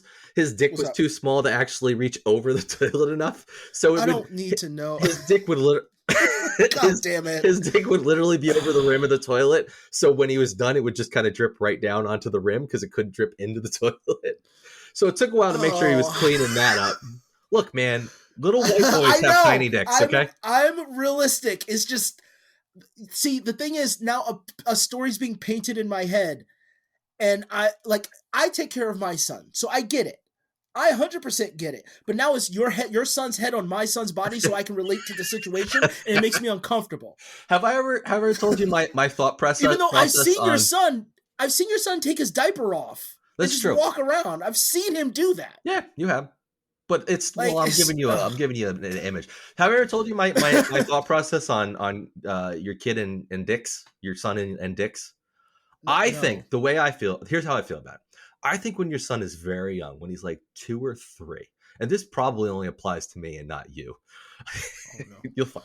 I think it's a good idea to make sure your kid sees your dick at least once, right? I've heard this before for some reason. Because he's going to see it and think it's gigantic compared to his, right? And he will grow up always thinking, my dad's got a giant dick. What the fuck is wrong with you? It'll always be in his brain. He'll always think back to that time he was 3 and he'll be like, my dad's dick was really big that time I saw it by accident, you know. And I don't want my son to ever think about my dick. Never. I'm the only one that has this going through my head. No, I'm sure you're not, because I've heard this shit before. Really? You've heard this from other people other than me? Thought pattern. Are you sure it wasn't me? Are you sure it wasn't me? I'm quite sure it wasn't you, because I heard it when I was younger, before I had kids. Here I am thinking I'm unique. Thinking you're unique, cusping the ideal of wanting to feel super manly in front of your kid in the gayest way. I'm a little disappointed that this wasn't my idea. Now that you said it. I'm like hurt a little bit inside. I look, my son makes me super uncomfortable sometimes, because for him, his dick is. Oh, now I'm talking about my son's dick. We're both talking about our son's dicks on this podcast. This has been so the last 30-40 minutes of this podcast has been urine, feces, and children's dicks. God damn it. We're gonna get flagged. This content's gonna get flagged. Just understand, my son made me very uncomfortable because I still bathe the kids. They don't want their mother to do it, and my daughter finally got to the point where she wants independence. Mm-hmm. So all I have to do is turn the shower on for her and go, if you need help, I'm on the stairs or I'm downstairs. Just call out. Isn't that a good feeling when that finally happens? I fucking love that. I'm like, I don't have to be in the bathroom yelling at you for splashing or being in the hot, because we have a heater, and it's just I don't like it. I'll wash my son's hair, because I used to wash their hair, but now she can do it. Right. But so my son thinks he's funny. He thinks he's hilarious. And I'm like, all right, bud, let's wash you. So I'll wash him. And then he goes, ooh, my no-no square, and starts grabbing himself and dancing. I'm like, wait, what? Boy, my he'll what? grab his no-no square. Oh, his no-no square. And he'll hold it and pulling on it hard. That's painful sounding. Well, I mean, his testicles haven't dropped yet because, he hasn't reached that age. So I'm guessing the nerves aren't quite that. I don't know the science of that, I but guess. it's just awkward. And I don't want to shame him for it being explorative, I have the same problem with but my I son. don't want to be like, boy, stop pulling on your dick. Like, I don't want to when I was curious as a kid about it, my dad was completely they're religious. So Right. he was non-supportive of it. It left me for a lot of years being very confused about myself. Or at least it didn't help my confusion. Yeah, I get it. So I want to be supportive of my kids, but I also don't. I there's a line, like there's an inappropriateness. So I usually use like, hey, that's inappropriate. Mm-hmm. Like there's a time and place for everything, and now is not the time, and this is not the place. That's the route I go with my son because he went through a phase of playing with himself quite a bit. Not playing with himself, but he's just like, what is this thing? It's moving just, around. Yeah. And my daughter would occasionally too put her hand down there, and I use the same thing. I was just, now you don't do that around other people. You could do that when you're by yourself. You don't do that around other people, though. That's the way I went. It's so difficult when you are uncomfortable, but you have to be mindful enough to not push that uncomfortability on them. It's hard these days too because the way we parent and the effect it has on our kids has such a big spotlight on it anymore, where 20 years ago or 40 years ago when we were kids, the parents didn't think about it. They'd just be like, quit fucking touching your dick, it wouldn't be a thing. But now we have the mindset, or we've been taught, and not in a bad way, but we've been taught like you have to consider what you're saying and the effect it's going to have and how they're going to interpret it. So you have to really, you can't just say anything where you have to think about what you're saying and the implications of it. So yeah, it's cool. I like the fact though that we both had that thought. We both are like, our kid's playing with his dick. How do we approach this? We don't want him to think it's a bad thing. He can't touch his dick, or he shouldn't touch his dick, but he shouldn't be doing it right now. It's inappropriate for the situation. So I mean, I do have a real fear because I have a boy. Like he's a young boy. He's super affectionate, and I'm afraid. I am super afraid that he's gonna be considered some type of predator or raised wrong, and not how it will reflect on me, but how it will reflect on him. Sure. Being raised wrong or being raised as like some kind of misogynist or hypersexualized because he's a young black kid.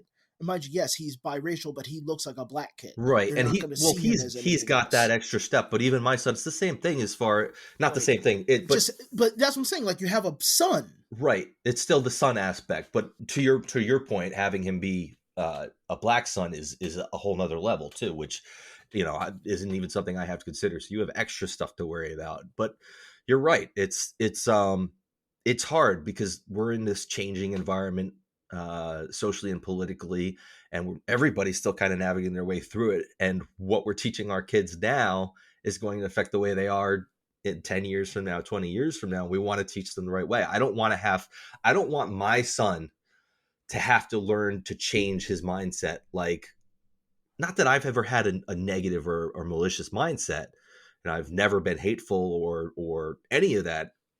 But I have to change the way I think about the way I talk and the things I say and the way I approach things. Just be mindful. Yeah. Being mindful. And yes, being mindful.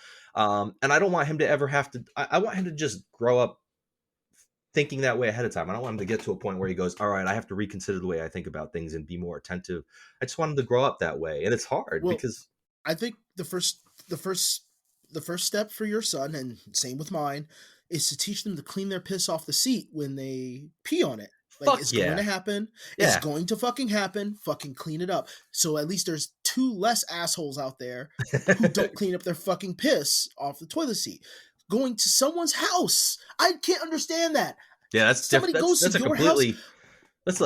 That's like a second tier of pissing on a toilet seat when it's not a public. I get embarrassed if I sit on someone's toilet seat and you leave that little sweaty streak from your ass on the toilet seat. I clean that shit off. Yeah, absolutely. That's embarrassing. I have baby wipes in both bathrooms, and I usually just grab one of those and wipe the whole seat down. Yep, it's usually the way I go. That easy. Is that fucking easy? Takes 2 seconds. But you also do have a bidet, so I have to use the bathroom whenever I go. You know what troubles me? It's just about time for us to wrap up here because we got to pick up our kids, and I didn't even get to talk about my bidet. I'm going to talk. Here's the thing. we're going to talk about the bidet in the next episode and why it's the most amazing thing. I decided I originally was going to propose as a topic for the show people who don't use a bidet, and then I realized that it's not a thing of maliciousness. They're not bad people. They're just ignorant to the wonder that is the bidet. Okay, so next episode we'll start off with some bidet talk, and I will preach the bidet and why it's the most amazing thing in the world and why you all should get one. This isn't an advertisement. We're not sponsored by Tushy. All right, it's just amazing. You should get one anyway. Guys, thanks for listening to the pod. I appreciate, and Joaquin appreciates. I should just say we. That would make that a lot easier. You listening this long, we hope you enjoyed the podcast, even though we talked a lot about piss and shit and our children's dicks. I said it again. I had to bring it up again. I mean, thank you so much for listening. If you like the podcast, share it with a friend. If you hate the podcast, share it with an enemy. We would love some feedback. If you could, send us an email, podcast@andthatiswhyihateyou.com. We will, if you're okay with it, read it on air and be happy to respond on air. I don't think we've ever mentioned that before. You don't just have to send us an email just for us to read. We'll read it on air and we'll respond to it. Thanks for listening. Joaquin, anything else you want to add? No, just take care of yourselves. Yeah, take care of yourselves. Be healthy. We're going to go vote for this fucking library so that it fails anyway. Thanks, guys.